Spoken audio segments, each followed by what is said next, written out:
Shalom, povo de Deus, que maravilha poder estar através desse vídeo adentrando a sua casa, que honra minha, e também poder levar a palavra do Senhor.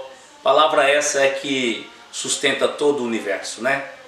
Eu convido você com sua família, então, se juntar aí, se reunir e dar muita atenção a este momento, porque eu creio que resposta do Senhor virá em sua direção. Lembrando que sempre quando o Senhor fala conosco, Ele nos dá solução, Ele nos transmite cura, Ele nos promove. Então seja cheio teu coração de expectativa, porque Deus vai falar contigo. Aí, enquanto estiver aí no final desse, ou no meio, ou no final desse nosso bate-papo, faz aí então, tira uma foto, coloca aí hashtag Shalom em casa. Vai ser muito bom, até mesmo para divulgar aos amigos que você está antenado e ligado com a gente, amém? Então, falando sobre crise, mais uma vez, já tive algumas ministrações a esse respeito e agora posso falar que faz parte de uma série também, até aproveitando o tempo que estamos vivendo, né? Mas não quero apenas me limitar àquela crise hoje chamada pandemia, ou a crise mundial também econômica, derivada também do Covid-19, mas também quero passar por outras situações. E para isso eu vou usar então a história dos israelitas, o povo de Deus. O povo de Deus saiu do Egito, né, e ficou 40 anos no deserto. Ali foi a travessia do Egito até a terra prometida, 40 anos. E agora eles entram na terra prometida, atravessam o Rio Jordão, e eles se deparam então com um grande desafio, mas também com uma grande conquista, que é a cidade de Jericó. Imagina como estão vislumbrados aqueles altos muros, né? Muros que dá de 8 a 9 metros de altura, sua largura de 6 metros também. Lá em cima dos muros, lá em cima tem cavalos, tem soldados, é uma patrulha, né, que guarda a cidade, os soldados patrulhando ali, porque em cima do muro era como uma estrada, que ali eles patrulhavam, guardavam aquela cidade. Mas o Senhor tinha dito para eles que daria aquela cidade, que aquela cidade ia ser conquistada. A primeira cidade a ser conquistada na terra de Canaã, na terra da promessa. Olha que coisa linda, né? Depois de 40 anos do deserto, se depara agora com a primeira das grandes promessas do Senhor sendo realizada na vida deles. E o que acontece? Eles vão ali no capítulo de Josué, capítulo 6, eles vão e fazem exatamente como o Senhor mandou na estratégia de conquista, você sabe disso.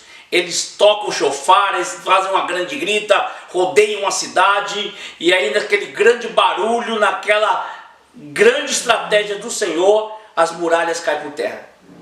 Aí as muralhas, imagina as muralhas vindo por terra, e agora o povo tem acesso àquele lugar. É uma metrópole rica, abastada, e agora eles estão possuindo aquela grande conquista. Eu fico imaginando, irmão, a euforia, né, que se dá quando você está aguardando muito tempo, uma resposta, uma promessa que se cumpra, e agora está diante de você. O dia chegou, a hora chegou. E aí, Acã, um dos soldados, que foi ali enviado por Josué para conquistar também aquela cidade, Acã, ele pega algumas barras de ouro e barras de prata e também uma capa babilônica. Ele acha ali muito precioso aquilo, e ele pega e guarda, ele furta aquilo, ele leva para sua casa. Ok, e aí vida que segue. Tem a segunda conquista, que é a segunda conquista de Israel, se dá na cidade de Ai. É um vilarejo, comparado à metrópole, comparado a Jericó, é um vilarejozinho. Tanto é que Josué só mandou 3.000 soldados para aquela conquista. Tinha um batalhão, mas ele falou, não é necessário, vamos mandar um pequeno contingente. E foi o que ele fez. Mandou o contingente para conquistar uma menor conquista, vamos dizer, chamada Ai. E para sua surpresa, não houve conquista. Para sua surpresa, 36 pais de família, 36 soldados morreram. E ainda eles foram escorraçados dali, saíram correndo, voltaram correndo, envergonhadíssimos e ainda com a dor da perda de amigos e familiares. E eles voltam então para o arraial, né? Um acampamento onde eles estavam, chamado Gilgal. Eles voltam para ali e eles estão muito tristes, porque agora eles se deparam com uma crise. Imagina, estava há poucos dias em festa, celebrando conquistas, mas agora estão debaixo de uma outra crise, de uma vergonha nacional, porque aquele povo que tinha a promessa do Senhor está agora sendo envergonhado e derrotado por um vilarejo tão pequeno da cidade de Ai. O que isso tem a ver muitas vezes com a gente, com você? As crises que nós enfrentamos geralmente é derivada de alguma coisa. Existem causas para tudo aquilo que acontece com a gente. Sempre haverá uma resposta. Quero que você grave bem isso. Sempre haverá uma causa a ser descoberta. Se alguém quer solucionar a crise, a derrocada que tem acontecido na vida de muitos, é necessário descobrir a causa. E ninguém mais sabe da causa do que o próprio Deus. E o que acontece no livro de Josué, capítulo 7? Josué resolve buscar a Deus para obter a resposta, o porquê que agora eles estão diante de uma frustração tão grande, de uma vergonha tão grande. Será que, meu amigo, você não tem passado por algumas situações em algumas áreas? De repente, algumas áreas têm uma conquista tão grande, né? Vamos falar aí, de repente, de ordem profissional, está tudo muito bem, mas de ordem conjugal está tudo arruinado.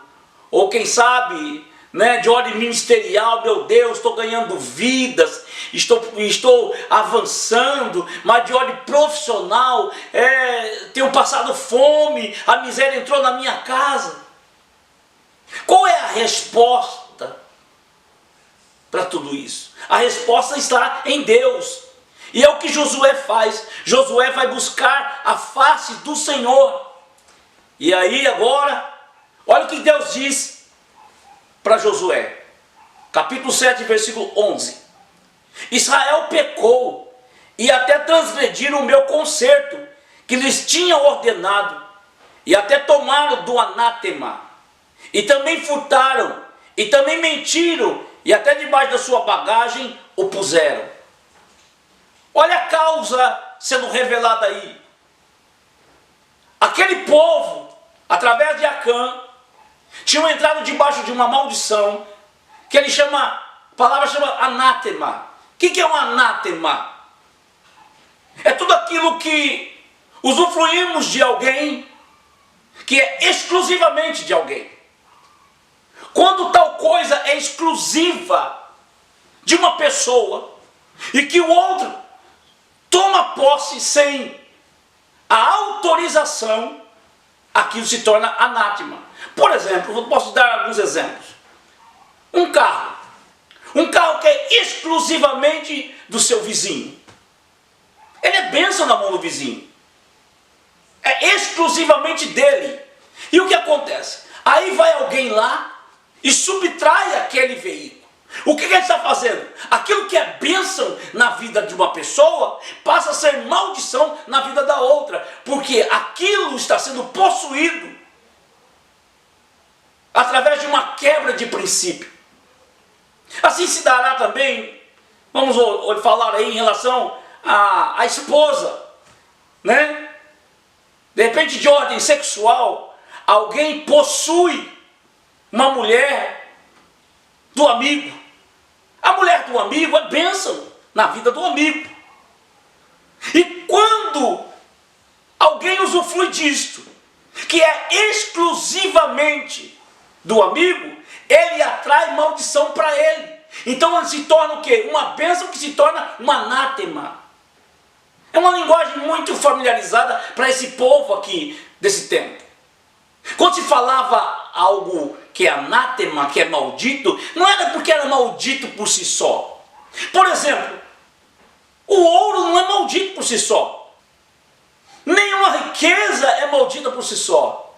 Mas quando essa riqueza é usufruída de uma forma ilegítima, porque é exclusivamente de alguém, exclusivo de alguém, e que não há a autorização para uso, então isso, aquele ouro, aquela riqueza é anátema. Estão entendendo? Irmão, o que tem a ver então com essa situação que Josué enfrenta? Vê bem, eu mencionei aqui no começo dessa palavra que Jericó é a primeira cidade a ser conquistada na terra da promessa. Diga, primeira cidade. O que eles estão agora fazendo quando usufrui de uma riqueza daquele lugar? O próprio Senhor Deus ordenou ao povo, isso é bíblico, antes da lei existir, que as primícias é do Senhor. De Gênesis a Apocalipse, quando você ouvir falar sobre primícias, sempre vai ter algo exclusivamente de Deus. O que aconteceu lá com Caim e Abel? No capítulo 4 de Gênesis fala que Caim pegou de uma oferta, no versículo 4 fala, versículo 3 fala e versículo 4 de Gênesis capítulo 4, que Caim pegou uma oferta, isso subentende que é algo aleatório, e pega de uma oferta, e aí ele leva a Deus, e Deus rejeita. Mas Abel pega da primícia, primeiro fruto, primeira cria, e leva então ao Senhor. Por quê? Porque já se sabia que aquilo que era em primeiro lugar tinha que estar sendo devolvido a Deus. Deus sempre tem algo exclusivo. Eu quero fazer você pensar comigo. Será que até no cantinho da geladeira da gente, da sua casa, você tem coisa que é exclusivamente sua? Eu imagino que a maioria dos que estão me ouvindo guardou um pedaço de pudim, de mousse. E aquele pedaço, você diz, isso aqui é meu. Isso aqui é exclusivamente meu. E se alguém mexer nisso aqui, vai ter comigo. Porque tem aí uma exclusividade. Se eu e você, meros mortais, temos coisas exclusivas, por que Deus não pode ter? Deus tem exclusividade em muitas coisas.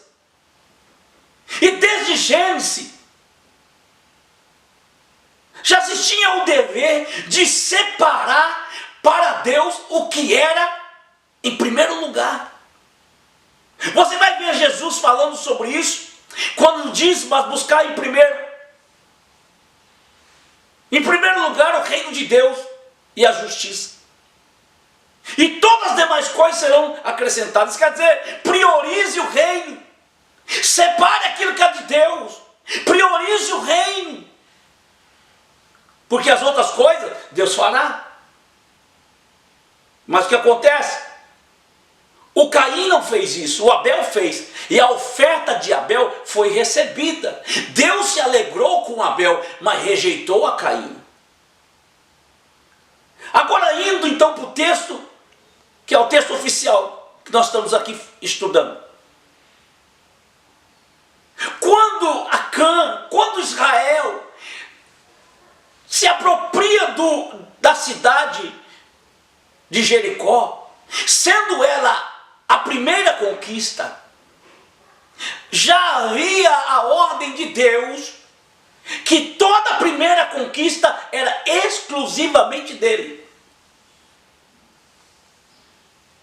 E quando alguém fez uso daquilo que era exclusivamente do Senhor, atraiu maldição, se tornou anátema. Vou ler novamente. Israel pecou e até transgrediram o meu concerto. Quer dizer, a minha lei foi transgredida, o Senhor está dizendo.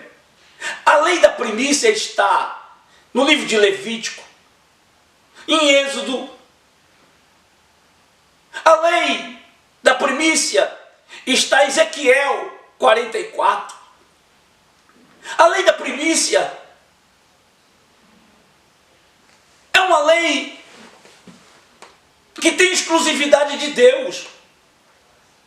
E quando isso é quebrado, isso traz maldição. Atrai maldição. E eu quero lhe perguntar, em que área na sua vida você tem percebido que não anda? Qual é a área que atrofiou? É bom saber e diferenciar prova de maldição. A prova, ela se dá num tempo, num período. A prova tem começo, meio e fim. Maldição costuma se então estender. Eu quando falo sobre isso, eu uso muito a prova na escola, né? Quando você vai fazer uma prova, a prova tem dia e hora para começar e para terminar, né? Você não entra num primeiro dia de aula, você já tem uma prova.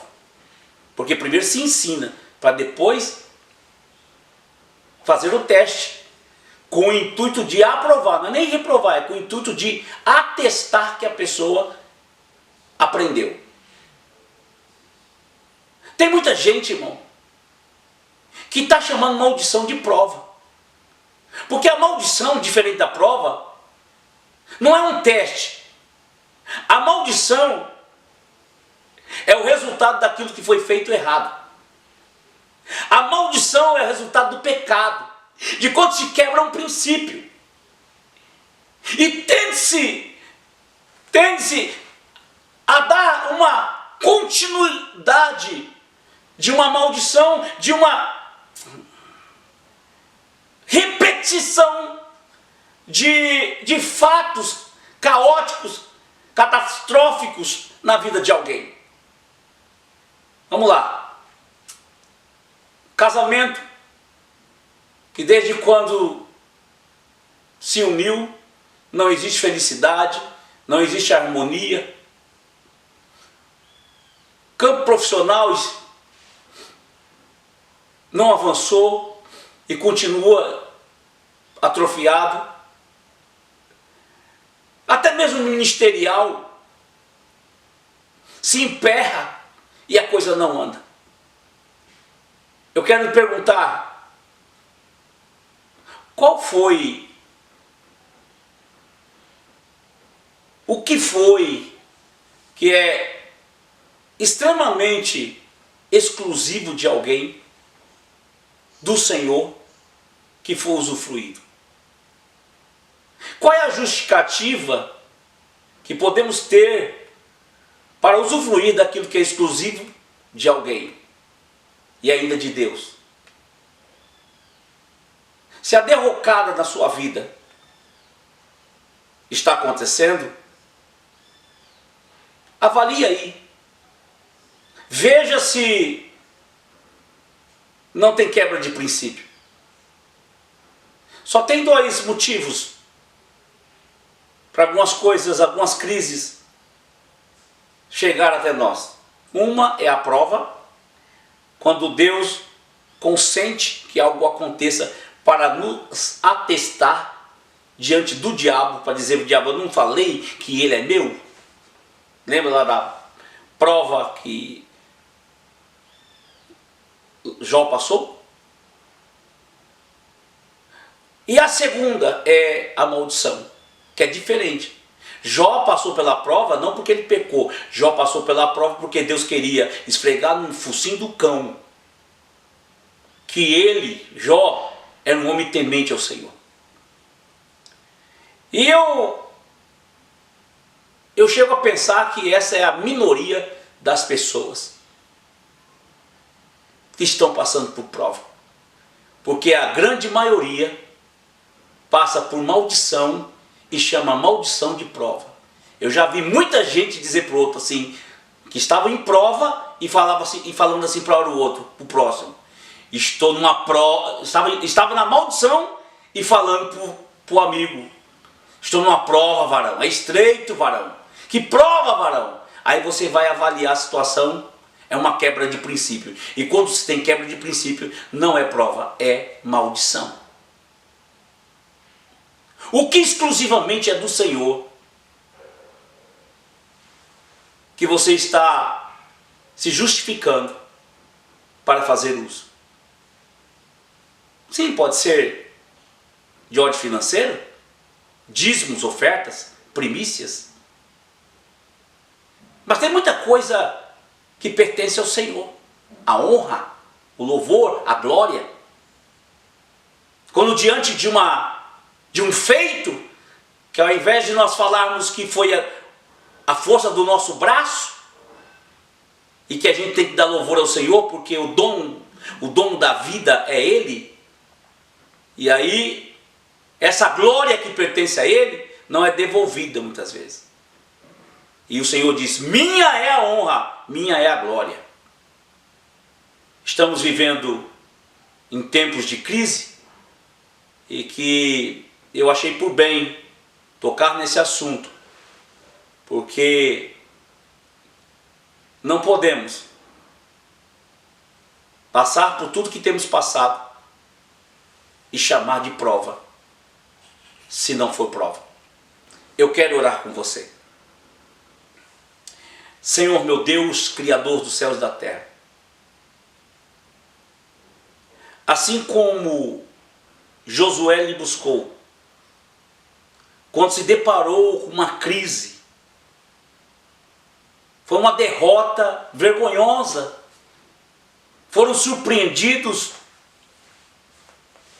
pelo aquele povo que era a minoria,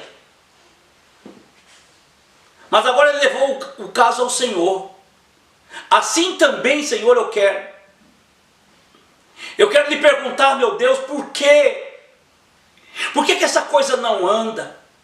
Esse projeto não sai da gaveta? Senhor, por que esse casamento não tem dado certo? Porque essas finanças, meu Deus, é como um saco furado. O salário, ele evapora. Senhor, por que essa enfermidade que vem assolando antepassados, familiares, e agora, meu Deus, ainda continua sobre esta família? Porque essa derrocada tem acontecido, meu Deus. Aponta para nós, Senhor, a causa. Aponta para nós a causa. Que princípio, o que era exclusivamente seu e que se tornou anátema. Meu Deus, que haja arrependimento hoje, que haja dobrar de joelhos, que haja, Senhor, confissão de pecado, que haja, meu Deus, arrependimento, para que o Senhor reverta essa situação de maldição, de ruína, de morte, para uma grande vitória. Oh, meu Deus, obrigado, porque essa história não acaba aí.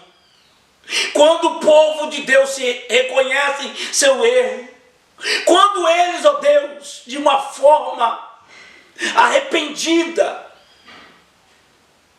confessam seus erros e expõem o pecado, o Senhor mesmo lhe perdoa. E eles continuam agora, Senhor, a conquistar a terra prometida. Obrigado, meu Deus, porque eu tenho certeza que diante do verdadeiro arrependimento haverá cura, haverá um casamento restaurado, haverá, Senhor, uma prosperidade nessa casa. Meu Deus, diante, Senhor, do arrependimento haverá uma promoção dos seus filhos, mesmo diante de uma pandemia como essa. Pai, eu sei que ficará muito mais gracioso o Senhor fazer prosperar os teus filhos no meio da crise. Ah, meu Deus, num tempo como esse, em que as empresas estão fechando as portas, num tempo como esse, meu Deus, que o mundo está sendo abalado, que o Senhor, diante do arrependimento, faça a diferença faça a diferença, Senhor, nesta vida. E o teu nome venha a ser louvado, exaltado. Porque também, assim como Josué estava no começo de uma grande conquista, eu tenho certeza, meu Deus, que o que tens feito é apenas o começo de uma grande conquista. Obrigado, meu Deus. Amém? Povo de Deus, continua aí. Hashtag Shalom em casa. Continue em oração. Se o Senhor falou contigo através dessa palavra, se arrependa, faça o que deve ser feito. Não faça uso daquilo que é exclusivamente do Senhor. Não faça da bênção uma anátema. E eu te espero, então, na próxima devocional. Um abraço e beijo no coração. Shalom.